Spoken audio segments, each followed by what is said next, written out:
Hello, I'm Katie Gonzalez. And hi, I'm Victoria Cabot, and we are representatives from Collinsville High School. Today we will be presenting our machine known as the multi-process water purifier. Our machine has the capability to purify water that is unsafe to consume, and our prototype includes purification processes that not only visibly change the water but also chemically. Many third world countries suffer from the inability to have access to pure drinking water. Current measures and adaptations used to improve water quality requires many separate steps that are ineffective for the users in their time and cost. The main reason as to why we came up with this process was to help take a current solution to a worldwide problem and to advance it. This three-step prototype would begin with a chemical reaction that starts as a neutrality effect onto the polluted and contaminated water. It begins with the powdered mixture already being employed in the water purification process, known as polyglue.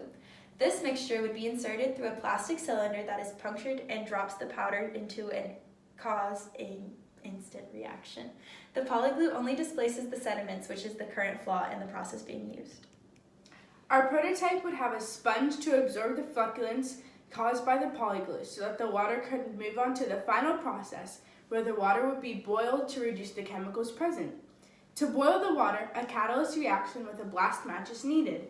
A steel striker and a push-down sparker can be used to initiate a small spark that can be used to heat out the impurities in the water such as viruses, bacteria, cryptosporidium, and giardia. After boiling the water, a nozzle will be in place to allow direct access to the clean water. To test to see if the water is clean or not, turbidity testing and neutrality testing will be done. Turbidity is the cloudiness visible within the fluid caused by partially and fully dissolved particles or dirt and impurities. This is removed with the polyglue and the sponge steps. Impurities are also in effect with the impact of acidic and basic substances in the drinking water. The neutrality of the fluid gone through the machine would come from the boiling process and could be tested in the machine's capabilities with pH indicators and then adjusted until pure fluids are resulted. The machine would overall be more effective because a reusable blast match would be within the prototype to give it the ability to employ a purification process repeatedly without having to reload each portion of the machine. It also would combine the effects of multiple separate processes into one complete device to make it overall easier and beneficial for the consumer. Thank you.